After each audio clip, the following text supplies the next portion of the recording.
Hello students and welcome back to a new lesson in science. The name of the lesson is Cell and Cell Organelles. We will cover this lesson into two parts for your understanding. In the first part, we'll cover few content of the lesson. After that, you may go through the lesson, understand the lesson thoroughly, and the next video will be sent in the next part will be sent in the next video. Now let's see the first part, that is cell. On the cell we can see there are two types of cell, animal cell and plant cell. Now the basic question comes, what is a cell? Cell is a structural and functional unit of living organism. We can also say it is a basic unit of living organisms. Since the classification is done into animals and plant, we have animal cell and plant cell differently. Looking into the figure, you can see the difference between them and also labelings for it. Now let us see what are the components of the cell. What are components? Those are the parts of the cell. What is a cell actually made up of and how it is divided? The first component of the cell is cell wall. What is cell wall? It is found around cells of algae, fungi and plants. Animal cells lack cell wall. That means cell wall is not present in plant cell. This is the main difference between plant and animal cell. Cell wall is an elastic and strong coat around cell membrane. It is mainly composed of carbohydrates like cellulose and pectin. Afterwards, polymers like lignin, suberin, cutin are added in the cell wall as per need. The functions of the cell wall are to support and protect the cell by preventing entry of excess water in the cell. The second component will be plasma membrane, or it is also called as cell membrane.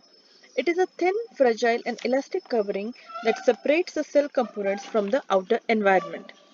Let us study the structure of the plasma membrane. Protein molecules are embedded in two layers of phospholipids. Plasma membrane is said to be selectively permeable membrane as it allows some substances to enter the cell while prevents other substances. When we say it is selectively permeable, that means only few things can enter the membrane whereas others cannot. Due to this property, useful molecules of water, salt and oxygen enter the cell and CO2 exits the cell. So what is happening due to the permeable membrane? The intake of salt and oxygen is done and the exit of CO2 is done. If any changes occurs outside the cell, the cellular environment does not change due to plasma membrane. This condition is called as hemostasis. The next part is the structure of the plasma membrane. You can see the structure. The labelings are also given. You have carbohydrate chain, lipid bilayer and protein also. The next part is activities that consume cellular energy. There are two activities that are done due to the cellular energy. First is endocytosis and second is exocytosis.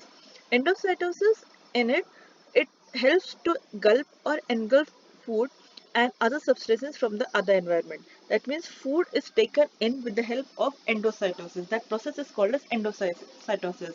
And the process by which it excretes out the waste material, it is called as exocytosis. The next process is processes that don't consume cellular energy. Wherein cellular energy is not required, the two processes are diffusion and osmosis. In diffusion, entry or exit of small molecules like O2, CO2 is done. And in osmosis, the traveling of water from a part with more water to a part with less water through a selectively permeable membrane is called as osmosis. It is a physical change, it is a physical process and there are three possibilities into it. The three possibilities are the solution can be isotonic, hypotonic or hypertonic. Now what is isotonic solution? Medium outside and inside the cell has same proportion of water. Water does not go in or out. That means the water level inside the cell and outside the medium outside is equal and that's why no changes can be seen. Hypotonic, the cell has less water than outside medium, so water enters the cell. This is called as endoosmosis. So children, what is endoosmosis? When the water medium is less outside. The cell from the cell water enters, and this process is called as endosmosis. Example is raisins are dry, those, and when we soak them into water, they swell them, they become turgid. This is an example of hypotonic. And for hypertonic, the cell has more water than the outside medium, so water comes out of the cell. The example for this is are the fruits. The fruit has a lot of water into it, and when you cut the fruit, the water oozes out of the fruit after some time. This is the example of hypotonic solution. The next part is for cytoplasm. Now children, remember, cytoplasm is the third component of the cell. Cytoplasm is a fluid between plasma membrane and nucleus. It is a moving, sticky substance. Many cell organelles are suspended in cytoplasm.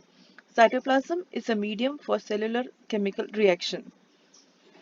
Children, the purple part that you can see in the slide is called as cytoplasm. The part of cytoplasm other than organelles is cystosol. Cystosol stores vital substances like amino acids, glucose, vitamins, etc. In animal cells, cytoplasm is more granular and dense, while in plant cell it is thin and mostly pushed to the periphery due to the large central vacuole. So here you can remember or underline the part like difference between animal and plant cell of cytoplasm for cytoplasm. Then you have cell organelles. An organelle is a specialized subunit having specific function within the cell. They are organs of the cell. Each organelle has its own lipoprotein membrane.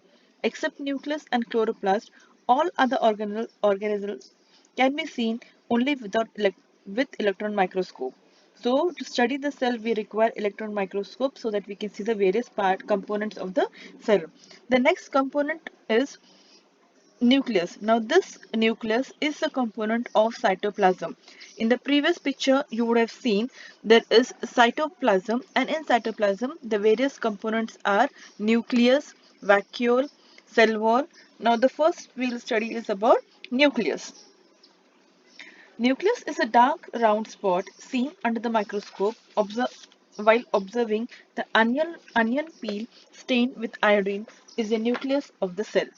When observed under electron microscope, we can see nucleus covered by a double layered membrane with small pores. You all can see double layered membrane, and there are small pores also in the figure. These pores allow the passage of material in and out of the nucleus. Nucleus has one round nucleolus and a network of chromatin fiber. One round nucleolus. In between the nucleus you have nucleolus, and there are chromatin fibers also. Chromatin fibers are thin thread-like structure which condense to form short, thick chromosomes at the time of cell division. Functional segments on chromosomes are called genes.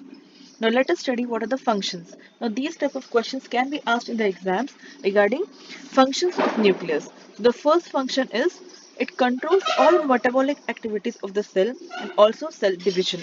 The second function is it is involved in the transmission of hereditary characters from parents to offspring. We need to learn the functions of the nucleus. Now the next part of the cytoplasm is endoplasmic reticulum. The organelle which conducts various substances inside the cell is called as endoplasmic reticulum. It is also called as ER. ER has a net-like structure consisting of interconnected miniature tubes and sheets filled with fluid. ER is connected to nucleus from inner side to plasma membrane from outer side. Rough ER has ribosome granules on its outer surface. This is all about endoplasmic reticulum, and the functions for endoplasmic reticulum are it is the framework that supports cell, it helps in conduction of proteins, toxins that have entered the body through food, air and water are made soluble by ER and then flushed out of the body. When you This was all about endoplasmic reticulum. When you see the pictures and when you listen to the explanation, you need to see the picture carefully, because once if you understand the picture properly, it will be easier for you all to remember the things. And that is a way of studying also. The next part we will see in the next video. For now, we will stop. Let us revise once what all we have studied. We have started with the lesson cell and cell organelles. we have studied the structure of the cell, what is the cell, the difference between animal cell and plant cell. Then going to components of the cell, we have studied cell wall, plasma membrane, endocytosis, exocytosis, diffusion, osmosis, the three types of solution. Later, we have also studied cytoplasm, and in cytoplasm, we have studied the nucleus and endoplasmic reticulum. We will stop for today. I hope you will read the lesson thoroughly, go through it, remember, learn the definitions, the functions, and next time when you see the next video, you will be thorough with the first part. Okay, thank you, students.